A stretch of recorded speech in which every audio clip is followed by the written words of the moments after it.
hull groaned. Not the ordinary creak of steel under pressure. This was different. This was the sound metal makes when it knows it's about to break. Commander Dane Mitchell stood in the conning tower of USS Phantom, his hands white-knuckled on the periscope handles. Through the lens he could see them. 3 Japanese destroyers. Minazuki Hayanami Tanikaze. Their bows cutting through the moonlit water like knives. They were hunting him. "Range," Mitchell said. His voice was steady. It always was. 750 yards, sir." The sonar operator's voice cracked on the last word. "Collision course. 96 seconds." 96 seconds until 3,000 tons of Japanese steel plowed through Phantom's pressure hull. 96 seconds until 79 men died screaming in the darkness 200 feet below the surface. The air in the conning tower tasted like copper and diesel fuel. Sweat ran down Mitchell's face despite the cold. He could hear his executive officer breathing behind him. Short, shallow breaths. Fear breathing. Mitchell understood. Every man in this submarine understood. American submarines didn't fight destroyers. They ran from them. For good reason. A destroyer could make 35 knots on the surface. Phantom submerged could barely reach 9. A destroyer carried depth charges, sonar guns, and a crew trained to kill submarines. Phantom had torpedoes that missed more often than they hit, and a hull that couldn't survive sustained attack. The numbers were clear.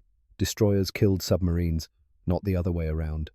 Since December 1941, Japanese destroyers had sunk 14 American submarines, 14 boats, over 1,000 men. Gone.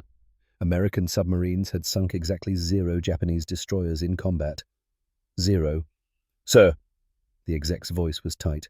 "Recommend emergency dive. We can still—" "No." Mitchell didn't look away from the periscope. "All ahead flank. Maintain course." Silence. Then, "Sir, that's collision course. We're heading straight at them." "I know." "Sir, all ahead flank. Now." The exec gave the order. Phantom's diesels screamed. The submarine surged forward, straight at the destroyers. Mitchell watched Minazuki through the periscope, the lead destroyer, 1,250 tons, 4 5-inch guns. She was zigzagging to avoid torpedo attacks. Standard doctrine. Destroyers always zigzagged, because submarines always ran. But Mitchell wasn't running. He was charging. This is the story of Commander Dane Mitchell, age 37, 5 war patrols, 18 enemy ships destroyed. In the next 4 days, he would sink 4 Japanese destroyers. He would change submarine warfare forever. He would force the entire Japanese mobile fleet to abandon the strongest defensive position they'd held since Midway. And he would prove that the impossible was just another word for something nobody had tried yet. But first, you need to understand who Dane Mitchell was, because he wasn't supposed to be the man who changed the war. Dane Mitchell was born in Philadelphia in 1907. South Philadelphia, the Navy Yard district, where the air smelled like coal smoke and metal shavings and the Delaware River. His father worked in the yards, 32 years as a riveter. 10 hours a day, 6 days a week, building destroyers for the United States Navy. Mitchell grew up with the sound of hammers on steel, with the smell of hot metal and paint, with the sight of warships taking shape in the dry docks. He enlisted in 1925. Age 18, ordinary seaman, no connections, no family legacy, no Naval Academy appointment, just a kid from the yards who wanted to go to sea. He worked his way up, seaman to petty officer to chief, chief to warrant officer.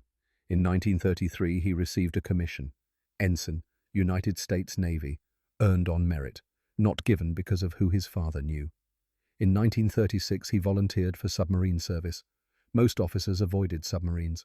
Dangerous duty, cramped quarters, long patrols, high casualty rates even in peacetime. Mitchell volunteered because nobody else wanted it. That was how you got ahead when you didn't have connections. You took the billets nobody else would take. You did the jobs nobody else wanted. You proved yourself in places where proving yourself mattered. By December 1941, when Japan attacked Pearl Harbor, Mitchell was a lieutenant commander. executive officer aboard USS Shark. He'd done 3 peacetime patrols. He knew submarines. He knew the Pacific. He knew how to hunt ships and avoid detection.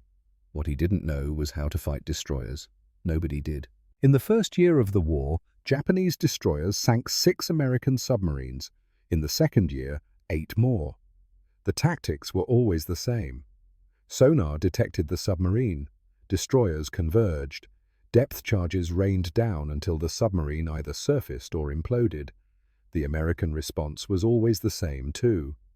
Run, dive deep, rig for silent running. Hope the depth charges missed. Sometimes they did.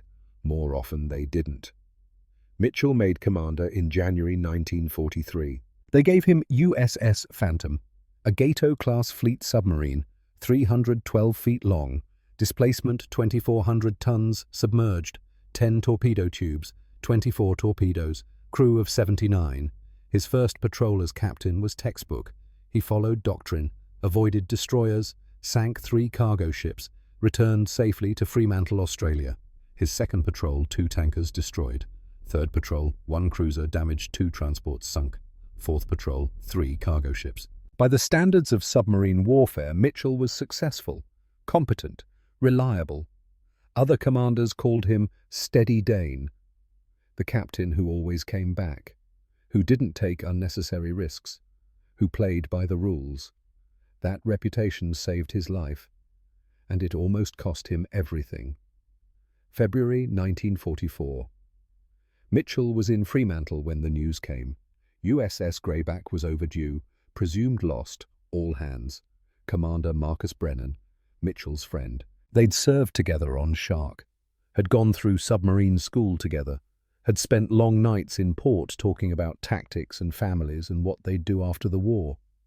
Brennan had a wife in San Diego, 2 daughters, age 4 and 6. Now he had a widow. The Navy pieced together what happened from radio intercepts and Japanese reports. Greyback had been operating near Luzon. A destroyer spotted her periscope, called in 2 more destroyers. They'd hunted Greyback for 6 hours. Depth charges. Hundreds of them. Greyback had tried to run, tried to go deep, tried to evade. The tactics had worked for other submarines, sometimes, not this time. The last message from Greyback was simple. Running. They're staying with us. Then nothing. Japanese records confirmed the kill. Destroyer Ikazuchi, Commander Yamamoto commanding. 1 submarine destroyed, no survivors. Mitchell read the report in Admiral Charles Whitmore's office, read it twice, then put it down and stared at the wall. "I'm sorry, Dane," Whitmore said. "I know you and Brennan were close." Mitchell nodded. He didn't trust his voice. "These things happen. You know that. We lose boats. We'll lose more before this war is over." "Yes, sir." "Brennan was a good officer. He followed doctrine, did everything right." "Yes, sir." "Sometimes that's not enough." Mitchell looked at the Admiral. Whitmore was 58, 4 years from retirement. He'd spent most of his career in submarines. He knew what it meant when a boat didn't come back. "Permission to speak freely, sir." "Granted." "How many submarines have we lost to destroyers?" Whitmore didn't need to check the files. He knew. 14, since Pearl Harbor." "How many destroyers have we sunk?" Silence. "None, sir. Not in combat. Not while both vessels were actively engaged." "That's correct." Brennan ran. He did what doctrine says. Dive deep, evade, wait them out. "Yes." "They killed him anyway." Whitmore studied Mitchell for a long moment. "What are you suggesting?" Mitchell chose his words carefully. "Evasion gets you killed, sir. We've proved that 14 times. Maybe it's time to try something else. Such as, I don't know yet, but I know running doesn't work." Whitmore leaned back in his chair. "Dane, you're a good officer, one of the best submarine commanders I have. Don't let Brennan's death make you reckless." "I'm not being reckless, sir. I'm being practical. The odds don't work. Destroyers are faster, better armed. Every time we run, we're accepting their advantages. Maybe we need to change the equation." "How?" "I don't know yet," Mitchell said again, "but I'll figure it out." He did, 6 weeks later. April 13th, 1944. Phantom was on patrol east of Mindanao, hunting convoy routes, looking for cargo ships. At 0430, the radar operator picked up a contact. Single ship, moving fast. 28 knots. Too fast for a cargo ship. Destroyer. Mitchell came to the bridge, studied the radar return. The destroyer was zigzagging. Standard search pattern. Looking for submarines. Looking for Phantom. "Sir," the exec said, "recommend we dive. Clear the area." Standard doctrine. When a destroyer appears, you disappear. Mitchell watched the radar screen. The destroyer was 12,000 yards out, about 6 miles, still out of sonar range. Still unaware of Phantom's presence. If they dove now, they'd escape clean. Mitchell thought about Marcus Brennan, about Greyback, about 14 submarines at the bottom of the Pacific, about running. "No," he said. "Battle stations. We're going to attack." The exec stared. "Sir, that's a destroyer." "I'm aware. We don't attack destroyers." "We do now. Battle stations." The klaxon sounded. Men ran to their positions. In 90 seconds, Phantom was ready for combat. Mitchell conned the submarine closer. 8,000 yards, 6,000, 4,000. At 3,000 yards, the destroyer's sonar pinged. They'd found Phantom. The destroyer turned. Her captain had made the correct decision. A submarine was nearby. He'd charge the contact, force the submarine to dive, then hunt it down with depth charges. Standard tactics. But Mitchell wasn't diving. "Rig for flank speed," he ordered. "All ahead full. Maintain course." "Sir, the destroyer is charging us." "I know. We're on collision course." "I know that too." 2,000 yards. The destroyer was a grey shape in the pre-dawn darkness, her bow throwing up spray, her guns trained forward. Mitchell could hear the exec breathing behind him, fast, shallow breaths. "Sir, please, we need to dive." "No." 1,500 yards. The destroyer's captain was committed now. He couldn't turn away without losing face. Without admitting an American submarine had scared him off. So he kept coming. 1,000 yards. Mitchell's hands rested on the firing controls. He was watching the destroyer through binoculars, watching her bow, watching her wake, calculating speed and angle and distance.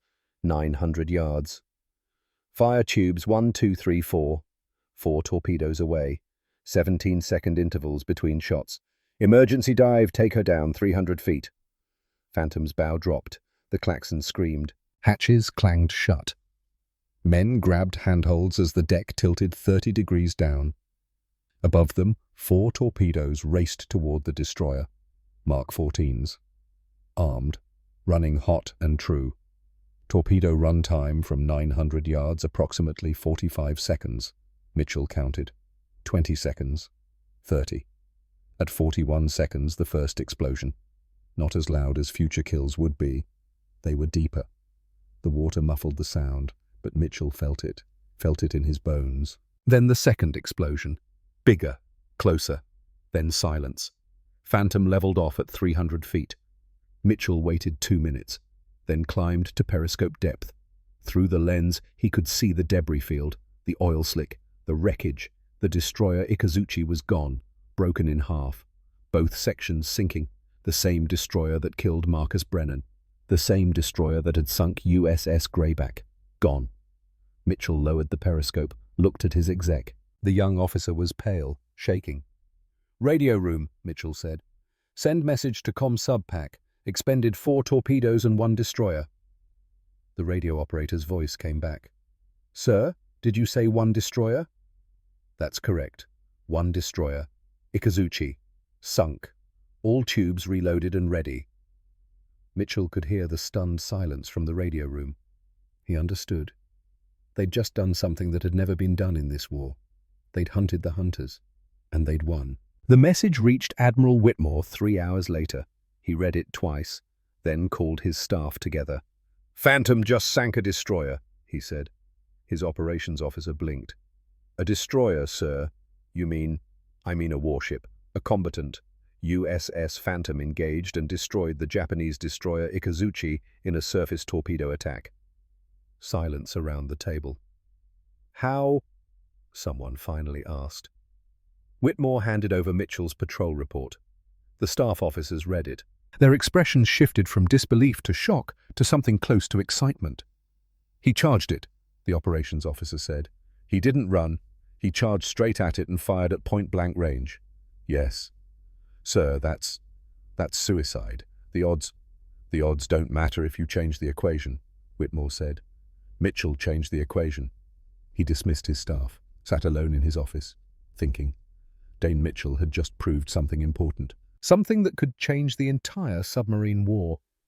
Destroyers could be killed. You just had to be willing to charge straight at them. The question was, could Mitchell do it again? Or was this a one-time success? A lucky shot that would get him killed if he tried to repeat it? Whitmore made a decision. He was going to find out. He drafted orders for Phantom. New patrol area, new mission. And he added a private note to Mitchell. One sentence. "What you did was either genius or insanity. Do it again, and we'll know which." Phantom returned to Fremantle on April 28th, 15 days after killing Ikazuchi. The entire submarine base knew what Mitchell had done. Word had spread. The first destroyer kill. The impossible kill. Other commanders wanted to know how. What tactics? What angle? What range? Mitchell told them. He was open about it, no secrets. "You charge them," he said. "Head on. You don't give them time to react. You fire at close range, then you dive." "That's suicide," one commander said. "So is evasion. We've proved that 14 times. But the odds change when you change their assumptions. They expect you to run, so charge. They expect you to fear them, so don't." Easy to say, harder to do. "Everything's hard," Mitchell said. "But we're already dying by playing defense. Maybe it's time to try offense." Not all the commanders agreed. Some thought Mitchell had gotten lucky, that he'd try his suicide tactic again and get himself killed. But some listened. Some started thinking about destroyers differently. Admiral Whitmore was one of them. On May 2nd, he called Mitchell to his office. "I have a mission for you," Whitmore said. "Sir." "Intelligence has identified the location of the Japanese mobile fleet.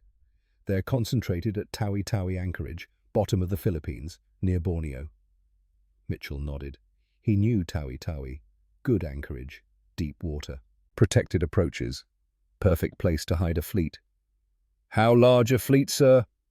Whitmore handed him a file. Mitchell opened it, started reading. His eyes widened. 4 battleships, including Yamato, the largest battleship ever built, 9 aircraft carriers, 15 cruisers, 28 destroyers, the largest concentration of Japanese naval power since Midway. "They're preparing for something big," Whitmore said. "We think they're planning to intercept our invasion fleet, probably at the Philippines or the Marianas. And you want me to scout them. I want you to patrol the area around Tawi Tawi, reconnaissance, report fleet movements, and—" Whitmore paused. "And," Mitchell prompted, "targets of opportunity. If you see destroyers—" Whitmore didn't finish the sentence. He didn't need to.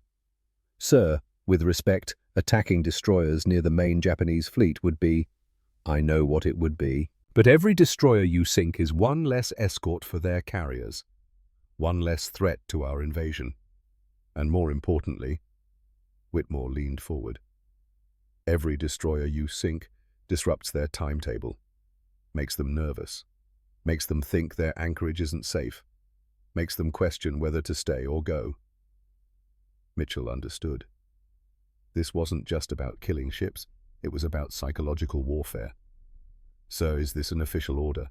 "No, I can't order you to attack destroyers. Navy doctrine doesn't support it. If you get killed trying this, I'll take the blame. But if I succeed, we prove the tactic works." "Yes." Mitchell thought about it. Thought about Brennan, about Greyback, about 14 submarines, about the chance to change how this war was fought. "When do I leave?" "May 31st. You'll have 2 weeks to prepare. Train your crew. Get Phantom ready." Understood, sir. Mitchell stood to leave. Whitmore stopped him. Dane, one more thing. Sir, your wife, Elizabeth, does she know what you're planning? Mitchell hesitated. I wrote her, told her I was testing new tactics. What did she say? She said whatever brings me home, she supports it. Whitmore nodded. Good woman. Yes, sir. Try to come home to her. I intend to, sir. Mitchell left the office. He had 3 weeks until departure. 3 weeks to prepare Phantom and her crew for the most dangerous patrol any American submarine had attempted. 3 weeks to prepare for Tawi Tawi. He spent the first week training, drilling the crew on attack procedures, practicing the down-the-throat tactic in simulations, making sure every man knew exactly what to do when they charged a destroyer. Some of the crew were excited. They'd heard about the Ikazuchi kill. They wanted to be part of something historic. Others were scared, and they had reason to be. One of them was radioman First Class Garrett Sullivan, age 24, Boston Irish kid. Red hair, freckles, gap-toothed grin. He'd joined the Navy at 18, volunteered for submarines because the pay was better. Sullivan came to Mitchell's cabin on the 5th night of training. Permission to speak freely, sir. Granted. Sir, the men are talking about the patrol, about attacking destroyers. And some of them think we're going to get killed. Mitchell set down the report he'd been reading. Do you think that... Sullivan shifted his weight. Sir, I think it doesn't look good on paper. Destroyers are faster, better armed. We charge one, maybe we get lucky like with Ikazuchi. We charge 5, 6, 7. Odds say they'll get us eventually. You're probably right. Sullivan blinked. Sir, the numbers say charging destroyers will get us killed. Eventually, you're correct. Then why are we doing it? Because the numbers also say evasion gets us killed. We've proved that. 14 boats, over 1,000 men. All of them ran. All of them died. Mitchell stood, walked to the porthole. Outside, he could see Fremantle Harbour, other submarines, other crews, all of them preparing for patrols, all of them knowing they might not come back. Sullivan, you know what the casualty rate is for submarine service? 22%, sir, highest of any branch. That's right. 1 in 5 submariners dies. Those are the current odds, with current tactics, fleeing from destroyers, playing defence. Mitchell turned back to Sullivan. I'm trying to change those odds. Maybe I'll succeed. Maybe I'll get us all killed trying. But I know for certain that if we keep fleeing, we keep dying. So I'm choosing to fight. Sullivan was quiet for a moment. Then he nodded. Understood, sir. I'll make sure the men know. Thank you, Sullivan. The radio man left. Mitchell sat back down, picked up his pen, started writing. A letter to Elizabeth. He'd written her every week since the war started. Told her about patrols, about ports, about the men he served with. But he'd never told her he was afraid. He told her now. Dear Elizabeth, he wrote, in 2 weeks I'm taking Phantom on the most dangerous patrol of my career. We're going to hunt destroyers. Most people think I'm crazy. Maybe they're right. But I keep thinking about Marcus, about how fleeing didn't save him, about how following the rules got him killed. And I keep thinking that maybe the only way to survive this war is to stop being afraid of dying. I hope I'm right. I hope I come home to you. But if I don't know that I wasn't trying to be a hero, I was just trying to run the numbers differently. All my love, Dane. He sealed the letter, put it in the outgoing mail. 3 days later, he received her reply. She'd written only 3 sentences. I trust your math. Come home to me. That's all I ask. Mitchell folded the letter, put it in his breast pocket, carried it with him for the rest of his life, which wouldn't be very long, but he didn't know that yet. May 31st, 1944.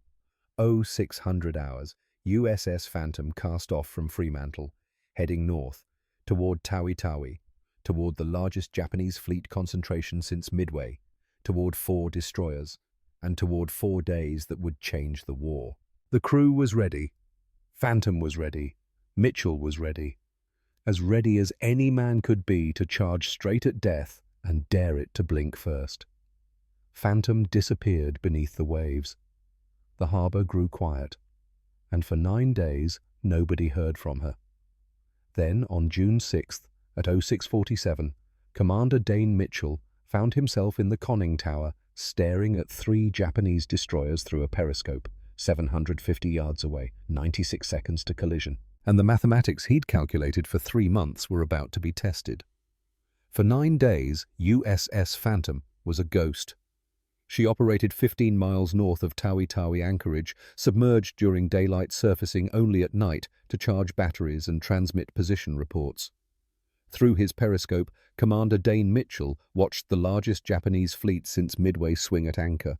He counted the ships, 4 battleships, Yamato sitting in the center like a steel mountain, 9 carriers, 15 cruisers, and 28 destroyers. 28. His mission was reconnaissance. Report fleet movements, identify capital ships, provide intelligence for the coming invasion. But Whitmore's words echoed in his mind. Targets of opportunity. Every destroyer out there was a target. Every one was a threat to American invasion forces. Every one could be at the bottom of the Sulu Sea if Mitchell was willing to take the risk. He was willing. He just needed the right opportunity. It came on June 6th, 0300 hours. Phantom was on the surface 12 miles north of Tawi-Tawi. The night was dark, no moon, heavy clouds, perfect conditions for charging batteries without being spotted. Garrett Sullivan was in the radio room monitoring Japanese naval frequencies. Most of it was coded, gibberish, but occasionally they transmitted in the clear. Weather reports, position checks, routine traffic. At 0312, Sullivan heard something that made his blood stop. Aircraft contact report. American submarine periscope wake spotted. Position 15 miles north of Tawi-Tawi. That was Phantom's position. Con radio, we've been spotted. Mitchell took the report, read it twice. Japanese patrol plane had seen their periscope wake during the day. 4 hours ago, they'd radioed it in, and now 3 destroyers were responding. Clear the bridge, Mitchell ordered. Prepare to dive. The lookouts scrambled down the ladder. Mitchell was about to follow when the radar operator's voice crackled over the intercom. Con radar, multiple contacts, bearing 095, range 8,000 yards, closing fast. 3 destroyers, 8,000 yards, 4 miles. If Phantom dove now, she'd escape clean. The destroyers would search the area. Find nothing. Eventually give up. Standard doctrine. Mitchell thought about Ikazuchi, about charging instead of fleeing, about changing the equation. Belay that, he said. Do not dive. Battle stations. We're going to attack. The exec stared at him through the hatch. Sir, there are 3 of them. I can count. On the surface, at night. Sir, if they see us. They won't. Not until it's too late. Battle stations. The klaxon sounded. Men ran through Phantom's narrow passages. In 90 seconds, the submarine was ready for combat. Mitchell stayed on the bridge. The wind was cold. Salt spray stung his face. He could smell the ocean, could hear the diesels rumbling beneath him. Range, he called down. 6,000 yards, speed 28 knots, still closing. Fast. Destroyers moving at near maximum speed, searching for a submarine they thought was submerged and hiding. They weren't expecting a surface attack. Mitchell lit a cigarette, hands steady. He drew the smoke deep into his lungs. Let it out slow. 4,000 yards. Through binoculars he could see them now. 3 grey shapes in the darkness. Line abreast formation. Searchlights sweeping the water. Looking for periscope wakes. Looking down. Not looking at the surface. Maintain course, Mitchell said. Flank speed. Phantom surged forward. 21 knots. Her diesels screaming. Bow throwing up spray. 3,000 yards. The lead destroyer was Hayanami. 1,700 tons. Commander Hideo Kabuki commanding. He'd been hunting submarines since 0100. 6 hours. His crew was exhausted. Through his binoculars, Kabuki scanned the horizon. Nothing. Just empty ocean. The patrol plane report must have been wrong, or the submarine had escaped hours ago. He was about to order his ships to return to base when his radar operator spoke. Captain, surface contact, bearing 270, range 4,000 meters. Kuboki turned, raised his binoculars, a small shape on the water, moving fast. At this distance it could be anything. Another destroyer returning to base, a patrol boat, a fishing vessel that wandered into restricted waters. 3,000 meters. Kuboki's executive officer leaned in.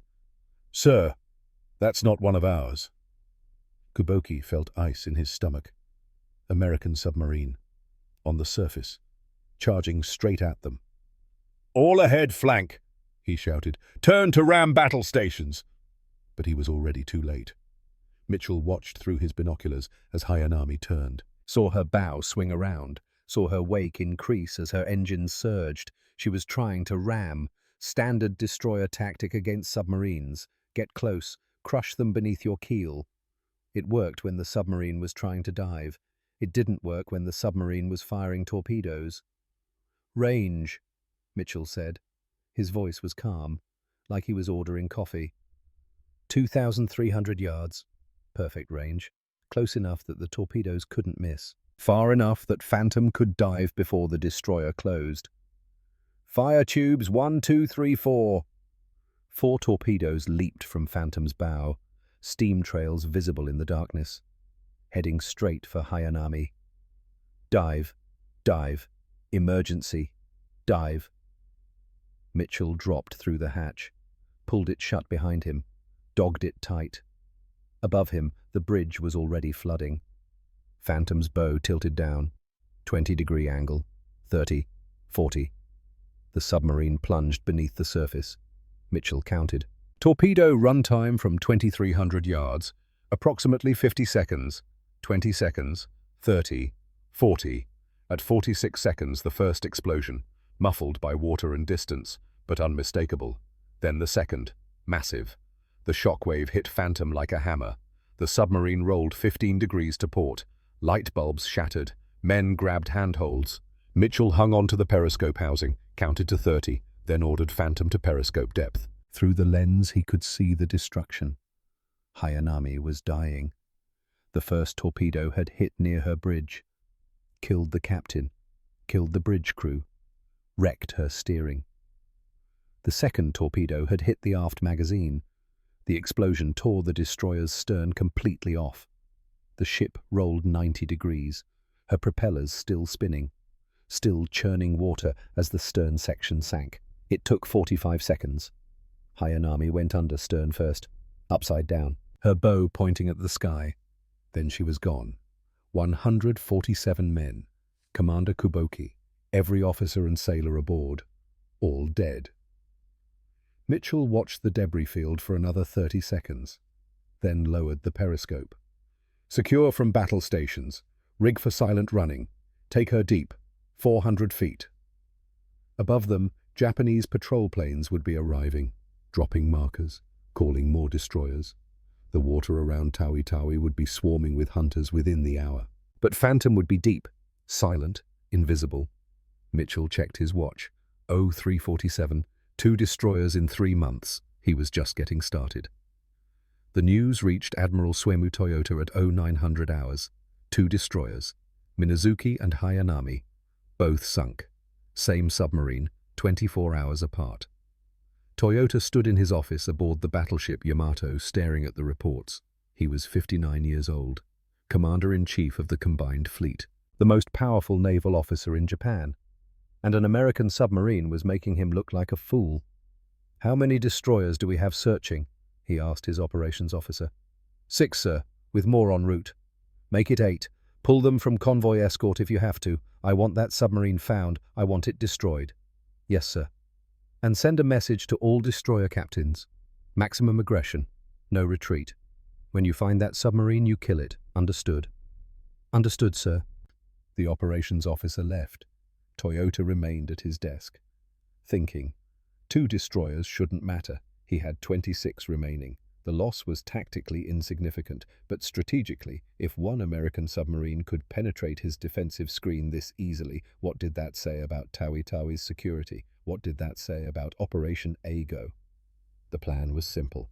Wait at Tawi Tawi until the Americans invaded the Marianas, then sortie the mobile fleet, Catch the American invasion force between Japanese carriers and land-based aircraft from the Philippines. Destroy the American fleet. Win the decisive battle. End the war. But the plan required the mobile fleet to remain at Tawi-Tawi until the invasion started, required them to stay concentrated, ready, prepared. How could they stay prepared if American submarines were sinking his destroyers? Toyota made a note to discuss it with Admiral Ozawa, the mobile fleet commander, a cautious man, a man who would want to move if he thought Tawi-Tawi was compromised. Toyota hoped it wouldn't come to that, but deep down, he knew it would. June 7th, 1400 hours. Mitchell took Phantom south, away from Tawi-Tawi, toward Sibutu Passage, the narrow strait between the Philippines and Borneo. Japanese destroyers patrolled that passage constantly, protecting the shipping lanes, escorting convoys. Mitchell wanted to see how many he could sink before they figured out his tactics. At 1600 hours, the lookout spotted them. 2 destroyers, steaming in formation, 25 knots, standard search pattern. Tanikaze and an escort destroyer, both zigzagging, changing course every 8 minutes. Mitchell submerged Phantom, watched them through the periscope. The destroyers were predictable. Turn to starboard, steam for 8 minutes, turn to port, steam for 8 minutes, repeat. Every 8 minutes, there was a 30-second window when they were steady on course. 30 seconds when a torpedo firing solution was possible. Mitchell positioned Phantom directly in their path and waited. Patience was the hardest part of submarine warfare. Waiting while the target approached, waiting while the range closed, waiting for the perfect moment. Some commanders couldn't do it. They fired too early, missed, gave away their position. Mitchell could wait. He'd learned patience in the Philadelphia shipyards, learned it watching his father work, learned it in 10 years of submarine patrols. He could wait as long as it took. At 16:30, Tanikaze turned toward Phantom's position. Range 3,000 yards. Mitchell let her close. 2,500 yards. 2,000. 1,500. At 1,200 yards, he gave the order. Fire tubes 1, 2, 3, 4. 4 torpedoes, 17-second intervals between shots. The spread pattern would give him coverage. If Tanikaze turned left, torpedoes 1 and 2 would hit. If she turned right, 3 and 4. If she maintained course, all 4 might connect. Mitchell watched through the periscope. The first torpedo missed, passed ahead of Tanikaze's bow by 20 yards. The second torpedo struck near the bridge. The explosion was sharp, clean, not the massive secondary detonation he was hoping for. Then the third torpedo hit. Forward magazine. The explosion was so massive that Phantom's crew heard it clearly, even at 1,200 yards, even underwater with hatches sealed. Tanikaze's bow section separated from the main hull. Both pieces sank within 3 minutes. Through the periscope, Mitchell saw the escort destroyer turning, charging Phantom's position, her depth charges ready. Take her deep, 400 feet, rig for silent running. Phantom dove, fast, her bow pointing down at 40 degrees. Men braced themselves against the angle. At 300 feet, the first depth charge exploded. Overhead, perhaps 200 yards distant, close enough to shake Phantom's frame, not close enough to damage. Then more explosions. 6, 8, 10. The escort destroyer was dropping everything she had, but she was dropping blind. She knew approximately where Phantom had been. But submarines moved, even at slow speed, even rigged for silent running. The depth charges exploded in scattered patterns, some close, most far away. After 40 minutes, the destroyer withdrew, fuel running low, depth charges exhausted, no confirmed kill. She turned away. Mitchell waited another hour, then brought Phantom to periscope depth. The ocean was empty. 3 destroyers in 3 days. Mitchell checked his fuel status. 60% remaining, enough for maybe 4 more days of patrol. Then they'd have to withdraw to Fremantle. He checked his torpedo count. 12 remaining, enough for 1 more attack, maybe 2 if they were lucky. Set course for Tawi-Tawi, he ordered. We're going back. Sullivan looked up from the radio console. Sir, back to Tawi-Tawi. That's right. Sir, they'll have every destroyer in the fleet looking for us. I know. That's why we're going back. The exec understood first. His eyes went wide. You want them to find us? I want to see how many I can sink before we run out of torpedoes, Mitchell said. Chart a course. Flank speed. We're going hunting. June 9th. 0500 hours. Phantom was 12 miles southwest of Tawi Tawi. Mitchell brought her to periscope depth. What he saw made every man in the conning tower hold their breath. 4 destroyers, line abreast formation, spacing 1,000 yards, actively searching for submarines. Their sonar was so loud that Sullivan could hear it without headphones. Ping, ping, ping. The sound echoed through Phantom's hull. They were hunting, methodically, professionally, and they were between Phantom and deep water. Sir, the exec whispered, 4 of them. We should break off. Mitchell studied the formation through the periscope. The lead destroyer was zigzagging aggressively, no clean shot. The second destroyer was maintaining a steady course. That was the target. How many torpedoes do we have? 8, sir. Perfect. 4 for the target, 4 for the escape. Sir, I know the odds. Battle stations. The crew moved to their positions. Nobody spoke. Nobody questioned the order. They'd learned to trust Mitchell's calculations, even when the calculations said they were about to die. At 0612, the second destroyer turned directly toward Phantom's position, range 4,000 yards. Mitchell watched her through the periscope, watched her bow, watched her wake. 3,000 yards. The destroyer's sonar was pinging constantly. They knew a submarine was here. They just didn't know exactly where. 2,500 yards. Mitchell could see details now. The crew on deck, the depth charge racks, the forward guns. 1,800 yards. Fire tubes, 1, 2, 3. 3 torpedoes away. Take her down 500 feet. Emergency dive. Phantom's bow dropped like a stone. 50-degree angle. Men grabbed anything bolted down. Equipment that wasn't secured went sliding forward. Mitchell counted. Torpedo runtime from 1,800 yards. Approximately 40 seconds. 20 seconds. 30. 40. All 3 torpedoes struck the destroyer's port side within 5 seconds of each other. The explosion was so violent that debris flew 300 feet into the air. The destroyer didn't sink. It disintegrated. 1 second it was there. The next second it was vapor and scrap metal and burning fuel, 90 seconds from intact warship to wreckage, but Mitchell couldn't watch. Phantom was still diving, and the other 3 destroyers were converging. At 500 feet, the depth charges began. The first pattern was close. 6 charges, dropped in a perfect bracket around Phantom's last known position. The explosions lifted Phantom's stern and slammed it back down. The lights went out. Emergency lighting kicked in. Everything was red and shadows. A pipe burst in the forward torpedo room. Seawater sprayed across the deck. Men scrambled to seal it. Then the second pattern, closer. The explosions hammered Phantom's hull, not just shaking it, punishing it. Hull plates groaned, rivets popped. Cork insulation rained down from overhead. Sullivan was at his station headphones on monitoring the destroyer's sonar. He was praying, not out loud, just moving his lips. Same prayer his mother taught him in Boston. Hail Mary, full of grace. The third pattern, even closer. A gauge shattered, glass everywhere. A man screamed. Hydraulic fluid sprayed from a burst line in the control room. "Get that leak sealed," the exec shouted. 2 men worked the line, trying to get a clamp on it, trying to stop the spray, but the pressure was too high. The fluid kept coming. 4th pattern, 5th. The lights flickered, went out, came back. 6th pattern. Sullivan counted 23 depth charges in the first 10 minutes. 23. Most exploded too deep or too far away.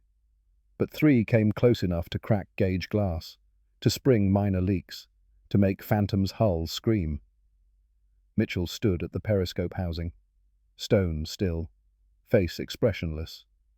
The exec watched him, wondering how any man could be that calm, how any man could stand there while the world exploded around him. Then he understood. Mitchell wasn't calm. He was just refusing to show fear, because if the captain panicked, everyone panicked, and panic killed submarines. So Mitchell stood there, hands loose at his sides, face blank, showing nothing. Inside his heart was hammering. His hands wanted to shake, his mouth was dry as sand. But outside, he was stone. 7th pattern, 8th, 9th. The temperature in Phantom climbed. 90 degrees, 100, 110. Men stripped to their waists, sweat poured off them. Every breath was an effort. The air was thick, hot, heavy with moisture and fear. Sullivan kept counting. 30 depth charges, 35, 40.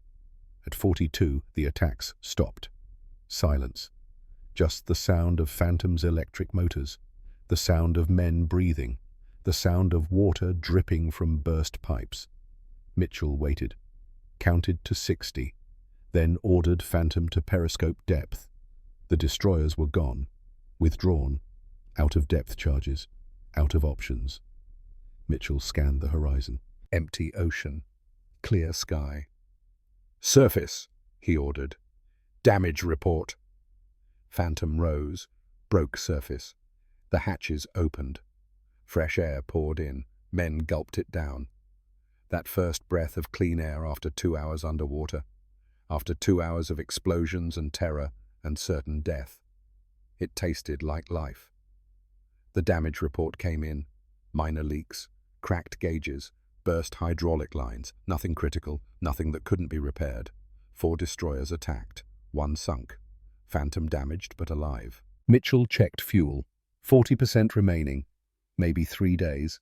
Checked torpedoes. 5 remaining. Not enough for another attack. Not enough to risk it. "Set course for Fremantle," he ordered. "Flank speed. Let's go home."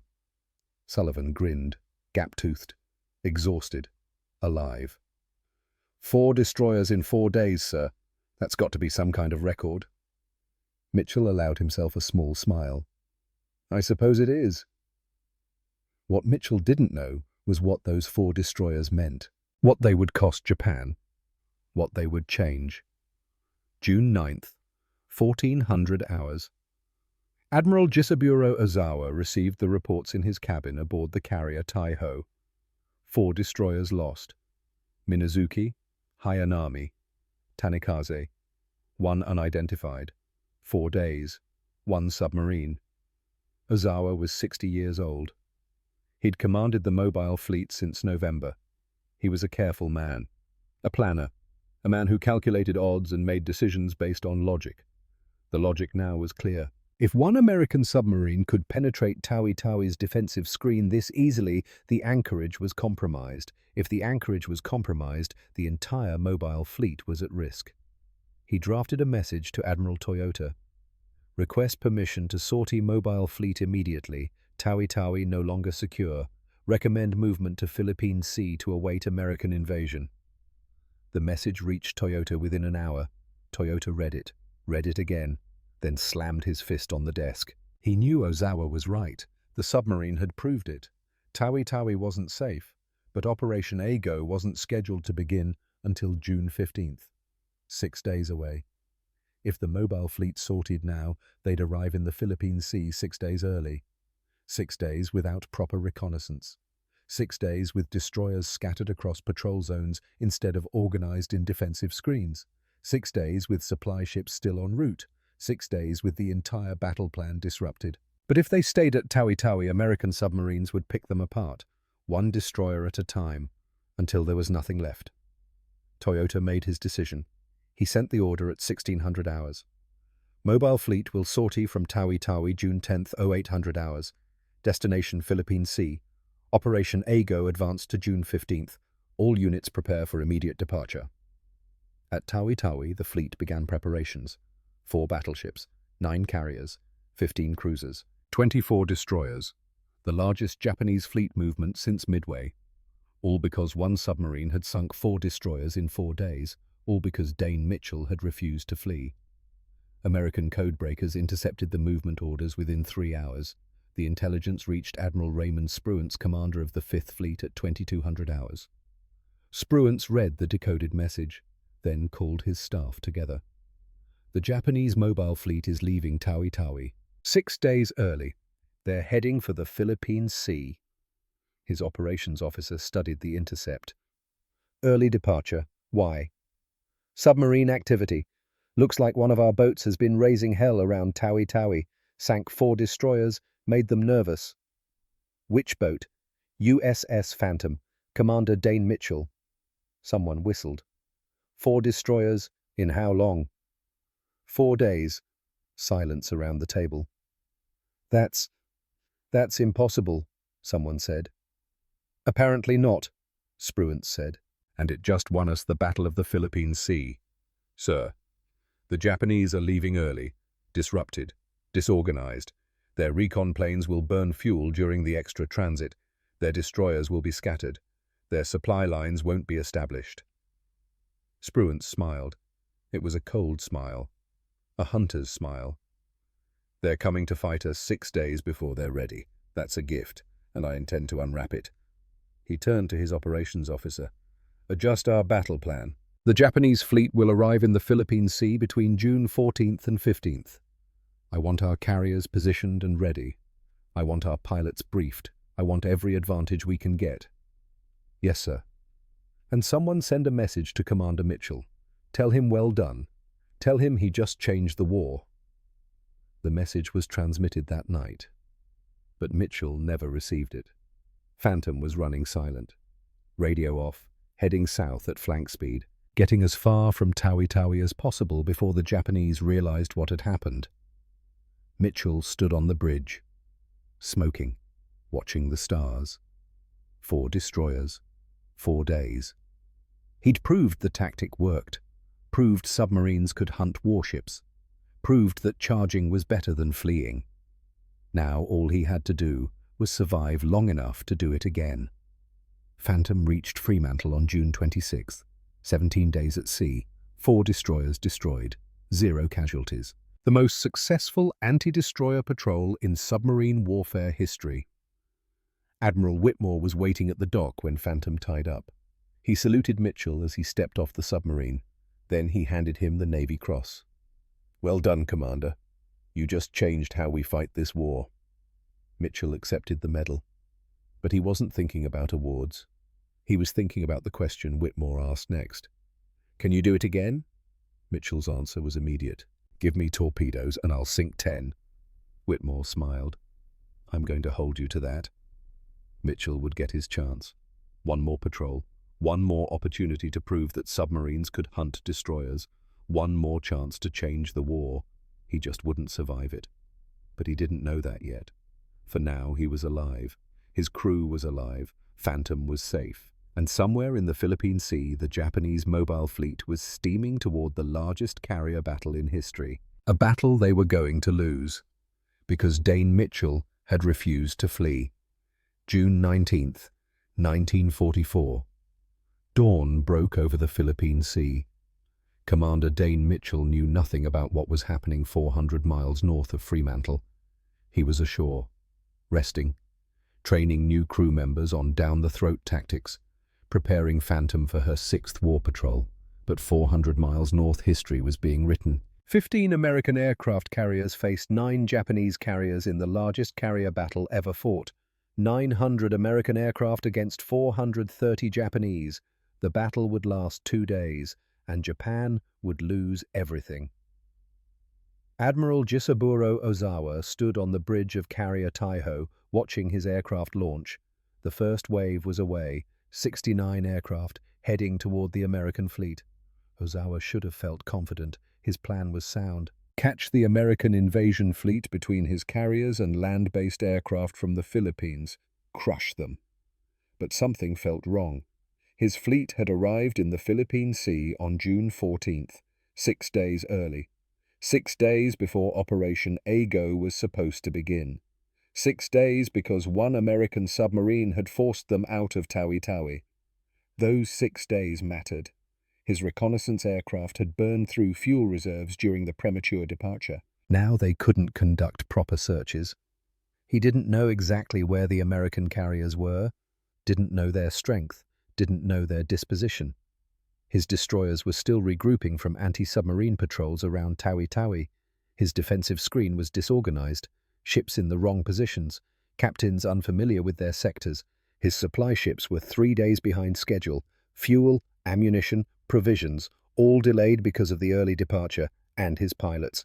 His pilots were green, undertrained, rushed through flight school because Japan needed bodies in cockpits more than it needed skilled aviators. They were about to face American pilots who'd been training for 2 years, who'd been fighting for 2 years, who knew every trick, every tactic, every way to kill. Ozawa watched his aircraft disappear into the distance, and he knew he was about to lose. The American Combat Air Patrol spotted the first Japanese wave at 0830. Through binoculars, the fighter director watched them approach. 69 aircraft, climbing in ragged formation, some pilots wobbling, green, inexperienced. He smiled. "All fighters, tally-ho, execute." The Hellcats dove, Grumman F-6F Hellcats, purpose-built to kill Japanese aircraft, faster, tougher, better armed, and flown by pilots who'd survived 2 years of combat. What followed wasn't a battle, it was a harvest. The Japanese formation fell apart within minutes. Green pilots broke formation. Experienced pilots tried to rally them. American fighters cut through them like wolves through sheep. By 0942, Japanese aircraft were shot down. 27 limped back to their carriers. 0 reached the American fleet. The second wave launched at 1000 hours. 109 aircraft. The Americans shot down 97. The third wave 47 aircraft. 40 shot down. The fourth wave 82 aircraft. 73 shot down. By the end of the first day, Japan had lost 256 aircraft. The Americans lost 23. American pilots called it the Great Marianas Turkey Shoot. It wasn't a battle, it was an execution. On June 20th, American carriers launched a strike against the Japanese fleet. They found Ozawa's carriers at sunset, low on fuel, racing against darkness. They attacked anyway. Carrier Hio took 4 torpedo hits, sank in 2 hours. Carrier Zuikaku damaged, dead in the water. 2 tankers sunk. The American aircraft turned for home, flying through darkness. Many ran out of fuel, ditched in the ocean. Pilots picked up by destroyers the next day, but the damage was done. By June 21st, the Battle of the Philippine Sea was over. Japan had lost 3 aircraft carriers. Taiho Shokaku Hio, 2 battleships damaged, 1 cruiser sunk, and 476 aircraft destroyed. 75% of Japan's carrier air groups gone. The Imperial Japanese Navy would never recover. Admiral Whitmore read the battle reports in his office at Fremantle. He read them twice. Then he called for Mitchell's file. Phantom's 5th Patrol, June 6th through 9th. 4 destroyers sunk. Minazuki, Hayanami, Tanikaze, 1 unidentified. Whitmore pulled out the intelligence timeline. June 9th, 1400 hours. Ozawa requests permission to leave Tawi-Tawi. June 9th, 1600 hours. Toyota orders mobile fleet to Sortie. June 10th, 0800 hours. Fleet departs Tawi-Tawi, 6 days early. June 14th. Fleet arrives Philippine Sea, disorganized, unprepared. June 19th. Battle begins. Japan loses. Whitmore sat back in his chair. 4 destroyers in 4 days. 4 destroyers that forced Japan's fleet to leave early. Early departure that led to disorganization. Disorganization that led to defeat. Defeat that cost Japan the war in the Pacific. 1 submarine, 1 commander, 4 days, changed everything. Whitmore made a note in Mitchell's file. Commander Mitchell's 5th Patrol was the most strategically important submarine operation of the Pacific War. He did not just sink 4 destroyers. He dismantled Japan's entire battle plan before the first shot was fired. He closed the file. Then he drafted orders for Phantom's 6th Patrol, July 15th, 1944. Mitchell sat in Whitmore's office reading the intelligence reports about the Philippine Sea. He read them slowly. His face showed nothing, but inside he was reeling.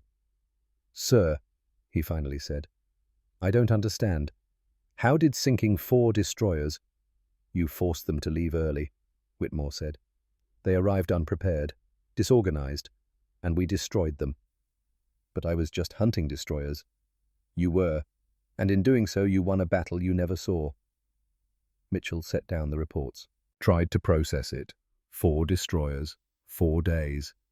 He'd thought he was just testing tactics, just proving submarines could fight warships. He hadn't known he was changing the entire strategic picture. Other commanders want to know how you did it, Whitmore continued. I've had 6 requests for meetings. Everyone wants to learn the down-the-throat tactic. It's not complicated, sir. You charge them. Fire at close range. Dive. Simple in theory, harder in practice. Everything's hard in practice. Whitmore smiled. True, but you've proved it works, and now we're adopting it fleet-wide. He handed Mitchell a report. Battle statistics. June through August 1944. American submarines using aggressive tactics had sunk 14 Japanese destroyers. Success rate 63%. 63%, Mitchell said. That means 1 in 3 attacks fails. Yes, we've lost submarines. USS Tang sank 2 destroyers, then got killed by her own torpedo. USS Trigger sank 1, took damage, barely made it home. The tactic works, but it's not magic. It's still dangerous. Submarines are dangerous, sir? Yes.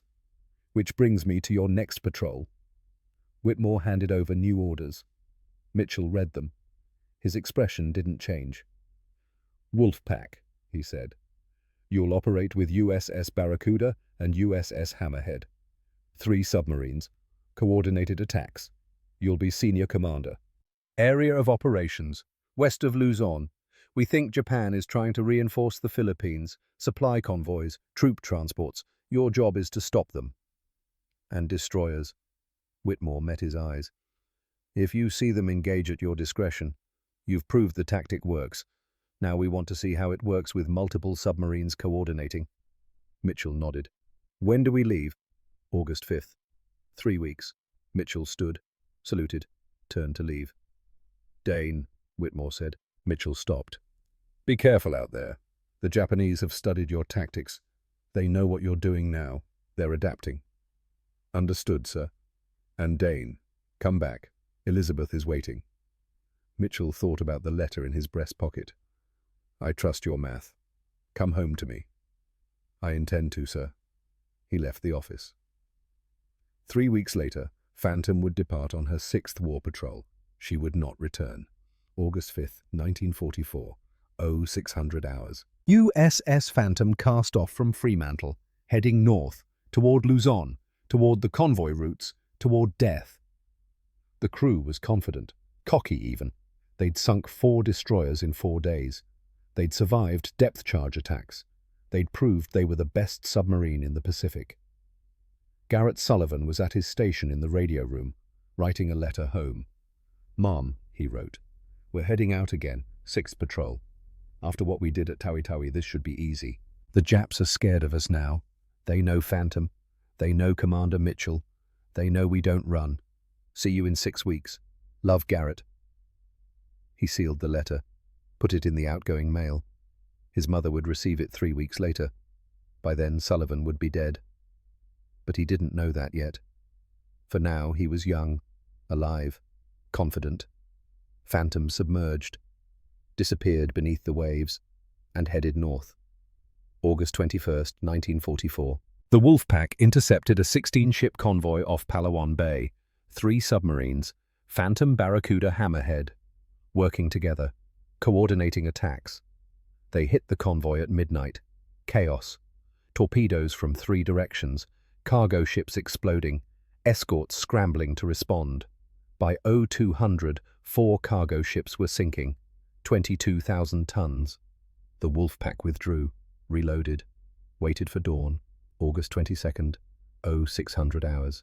They found 3 coastal defense vessels off Bataan Island. More attacks, more kills. Phantom was credited with 2 frigates, Matsuo and Hiburi. By August 23rd, Barracuda had expended all her torpedoes. She withdrew from the patrol, headed back to Fremantle. That left Phantom and Hammerhead, operating together off Dassault Bay, western coast of Luzon. Mitchell felt good. The patrol was going well. Cargo ships sinking, no casualties. the crew performing perfectly. But something nagged at him.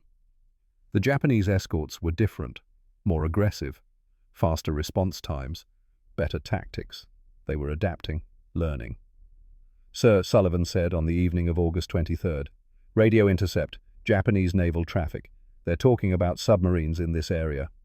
"Expected. We just sank 6 ships." "Yes, sir, but they're using a code word I haven't heard before. CD-22 keeps repeating, CD-22 en route, CD-22 on station." "Probably a destroyer name." "Maybe, sir, but the traffic volume is high, like they're preparing something special." Mitchell made a note. "Keep monitoring. Let me know if you hear anything else." "Yes, sir." Sullivan went back to his headphones. He didn't know that CD-22 wasn't just a destroyer. It was a specially trained anti-submarine escort. Crew trained specifically to counter aggressive submarine tactics.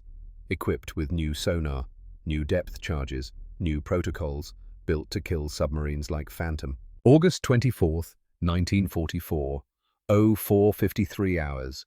USS Hammerhead was submerged 4 miles off Hermina Island. Her Captain Commander, James Worth, was conducting a standard patrol. Quiet. Routine. Through his periscope, he could see Phantom on the surface, 4,500 yards to the south, charging batteries. Both submarines were preparing to attack a damaged Japanese destroyer, a convoy escort that Barracuda had torpedoed the previous day, crippled, limping back to port, easy target. Worth was about to surface and coordinate with Mitchell when his sonar operator spoke. "Captain, echo ranging. Close. Very close." Worth pressed his eye to the periscope, scanned the horizon. There, 2 ships, closing fast on Phantom's position, CD-22 and minesweeper PB-102, 18 knots, active sonar, hunting. Worth grabbed the radio handset. "Phantom, this is Hammerhead. 2 escorts closing your position, bearing 035. Range 2,000 yards. Recommend immediate dive." No response. Worth tried again. "Phantom Hammerhead, you have company. Dive now." Static. Either Phantom's radio was off or Mitchell was already preparing to dive. Worth could only watch. On Phantom's bridge, Mitchell saw them at 0520. 2 ships. Bow on. Closing fast. Too close. "Clear the bridge. Dive, dive, dive." The klaxon screamed. The lookouts scrambled down the ladder. Mitchell followed, pulled the hatch shut, dogged it tight. "Flood negative full dive on the planes, take her down. Emergency dive." Phantom's bow dropped. 30-degree angle, 35, 40. But they were slow. Too slow. Mitchell had waited too long to dive. The escorts were too close. And Phantom's diesels were still running when she submerged. Diesel engines don't shut down instantly. They keep running for seconds after the command, keep burning fuel, keep producing exhaust that bubbles to the surface. Bubbles that mark a submarine's exact position. CD-22's sonar operator had a perfect contact. Range 1,200 yards, depth approximately 200 feet, still diving. The escort captain didn't hesitate. Full ahead, attack run drop pattern Alpha CD-22 charged toward the bubble trail. Inside Phantom, Mitchell knew. He knew the moment the diesels didn't shut down fast enough. The moment the bubble trail formed, the moment CD-22 picked up speed. They'd made a mistake, and mistakes underwater were fatal. 500 feet, he ordered. Rig for depth charge attack. All hands brace for impact. Phantom dove, desperately, her bow pointing almost straight down, men holding on, equipment sliding forward, 300 feet, 400, 500. At 0547, the first depth charge pattern hit. These weren't the random drops Phantom had survived before. CD-22's crew had trained for this, studied American submarine tactics, knew exactly how deep aggressive boats dove when caught. The charges were pressure-fused, not timer-fused. They followed Phantom down, 8 charges, detonating not where Phantom had been, but where she was going. 3 exploded within 50 feet. The shock waves didn't just shake the hull, they shattered it. Phantom's stern section buckled. Hull plates didn't crack, they tore. The after-torpedo room didn't flood gradually. It exploded inward. Seawater at 500 feet of pressure doesn't pour in. It detonates in. A jet stream of water moving at hundreds of miles per hour. The compartment flooded in 90 seconds. 6 men were in there. Torpedomen, reloading tubes. They drowned, screaming. "Stern compartment flooded," someone shouted. "Watertight door secured." But the damage was done. Phantom's stern was flooded. Dead weight, dragging her down. Her bow rose sharply, 40 degrees up. Men tumbled backward. Grabbed handholds, held on. "Blow all ballast," Mitchell ordered. "Emergency surface." The compressed air system screamed, forcing air into the ballast tanks, forcing water out, fighting to get Phantom to the surface. But there was too much water in the stern, too much weight. The submarine couldn't rise. At 0552 CD-22 made her second depth charge run. This pattern was closer. The explosions ruptured Phantom's main pressure hull in multiple locations. The control room flooded, water spraying from a dozen cracks, men working frantically to plug them. But the pressure was too high, the water too fast. All electrical power failed. The lights went out, emergency lighting failed. Everything went dark. Phantom hung in the water at 600 feet, 100 feet below her maximum operating depth. The hull groaned, a sound like a dying animal. Metal under pressure it was never designed to withstand. Then it began. The implosion. Bulkheads collapsed, starting at the stern, working forward, compartments crushing like tin cans. The sound was indescribable. The shriek of metal tearing, the roar of water flooding in, the screams of men dying. It took 3 minutes. 3 minutes for USS Phantom to die. Commander Dane Mitchell was in the control room when the forward bulkhead gave way. He had time for one thought: Elizabeth. Then the ocean came in, and everything went dark. At 0600 hours, CD-22 and PB-102 reported a confirmed kill. Large quantities of oil floating to the surface, wood debris, cork insulation, personal items. They circled the area for 2 hours, dropping additional depth charges, making sure no survivors came up, no one escaped. 79 men aboard Phantom died. Commander Dane Mitchell, age 37, radioman First Class Garrett Sullivan, age 24, every officer, every sailor, every man who'd made Phantom the most feared submarine in the Pacific. All gone.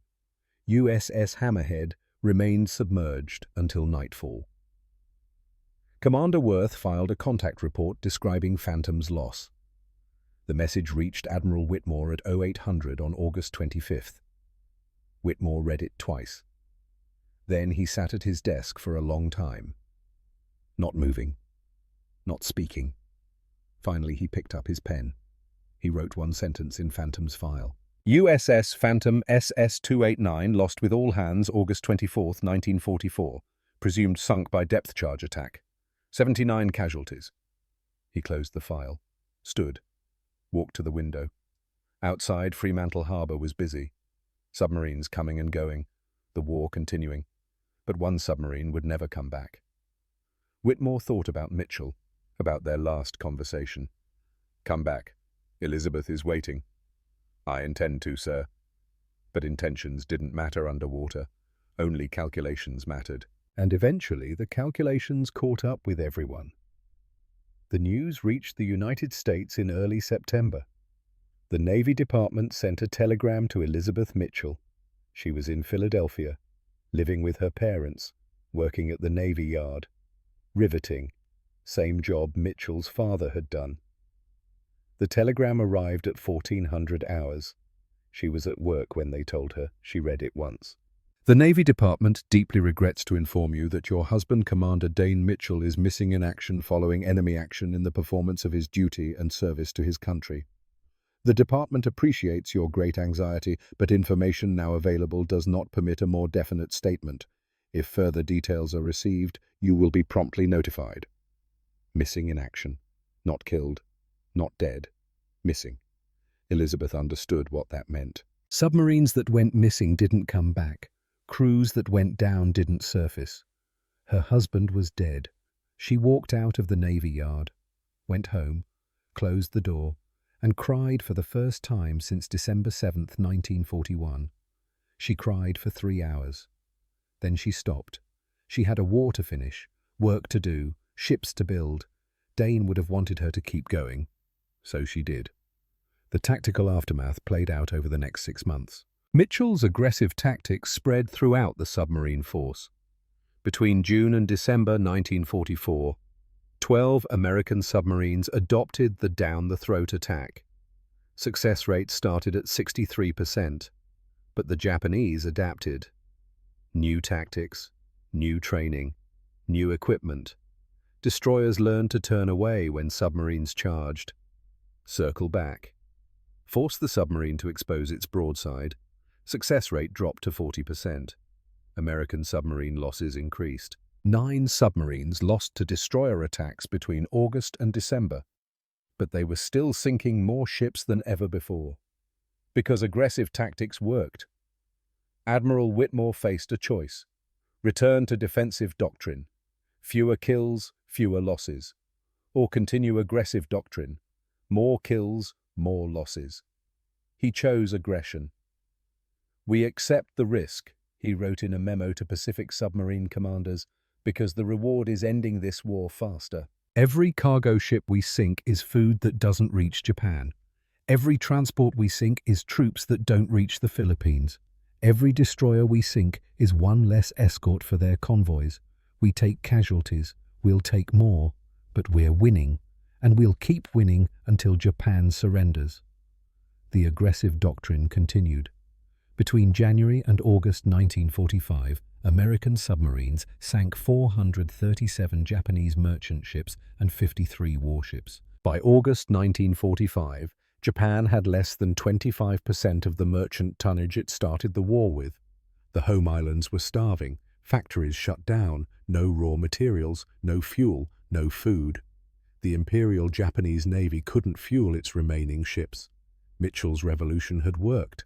Submarines changed from defensive scouts to offensive hunters. The cost was high, higher submarine losses, more men dead. But the result was Japan's complete maritime collapse. Mitchell never saw it. He died 3 months after his greatest victory, killed by the same tactics he'd taught the fleet. But his legacy lived on. In every submarine that hunted instead of hiding, in every commander who charged instead of fleeing, in every torpedo fired at close range.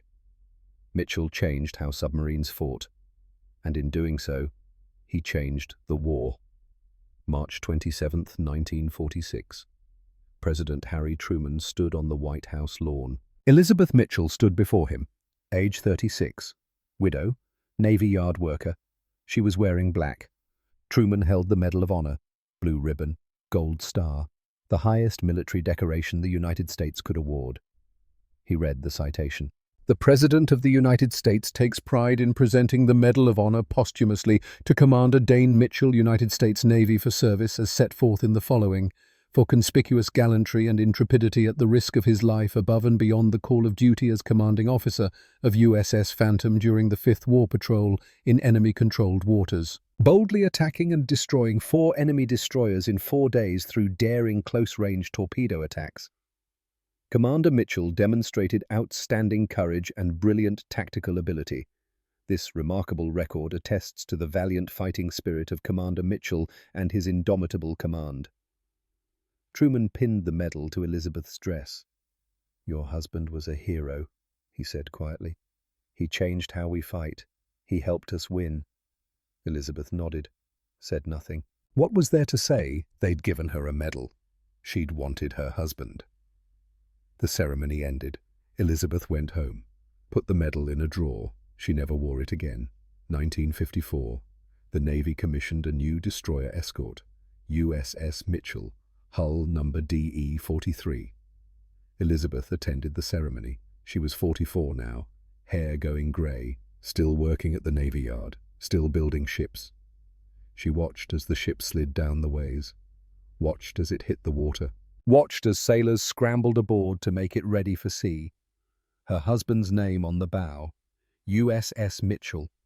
The ship served until 1972, 28 years, protected convoys, hunted submarines, trained crews. Then it was decommissioned, scrapped. The name disappeared, but the legacy remained. May 22, 2024, 80 years after Phantom sank. An underwater exploration team led by Tim Taylor discovered the wreck. South China Sea. 12 miles west of Daesol Bay, Depth 3,750 feet. The submarine sat upright on the seafloor, pressure hull mostly intact, conning tower damaged by depth charges, but recognizable. Phantom. The team's ROV cameras captured images, sent them to the surface. Taylor made the announcement that afternoon. "We found her. USS Phantom, the destroyer killer." The news went worldwide. Families of the crew who'd waited 80 years for answers finally had them. Phantom wasn't missing anymore. She was found. And the 79 men aboard were no longer lost. They were home. The wreck is a protected war grave. No salvage operations permitted, no disturbance allowed. 79 men still inside, still at their posts, still serving, forever. Today, Mitchell's patrol reports sit in naval archives. Every decision, every calculation, every risk, still teaching commanders how one man changed a war. The United States Naval Academy in Annapolis, Maryland, still teaches Mitchell's tactics. Not because modern submarines use down-the-throat attacks. Technology has changed. Torpedoes are wire-guided. Attacks are conducted from miles away. But because the principle remains. When your enemy expects you to flee, charging often works better than hiding. When conventional wisdom says something is impossible, maybe you just need to change the equation. When everyone tells you the odds are against you, maybe you need to make new odds. Mitchell proved that. 4 destroyers in 4 days, impossible, until he did it. Arlington National Cemetery, Section 59, Grave 874, Commander Dane Mitchell's headstone. It's a cenotaph. His body was never recovered, never will be. It's 3,750 feet underwater, in the wreck of Phantom, where it will stay. But the headstone is there anyway. His name, his rank, his dates of service. And one line. Medal of Honor, Destroyer Killer. Every August 24th, families visit.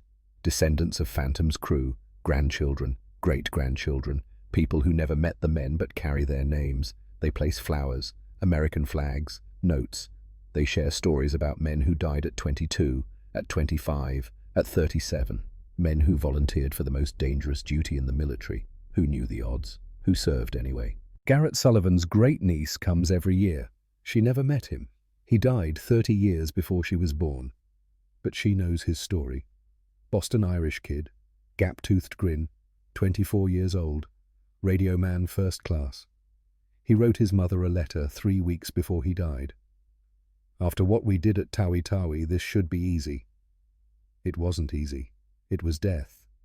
But he didn't die for nothing. The final accounting took years to calculate, but historians eventually pieced it together. Commander Dane Mitchell's 5th Patrol, June 6th through 9th, 1944. 4 destroyers sunk. Those 4 destroyers forced Admiral Ozawa to request evacuation from Tawi Tawi. That evacuation forced Admiral Toyota to advance Operation Ago by 6 days. That 6-day advance meant the Japanese mobile fleet arrived in the Philippine Sea, disorganized, unprepared, vulnerable.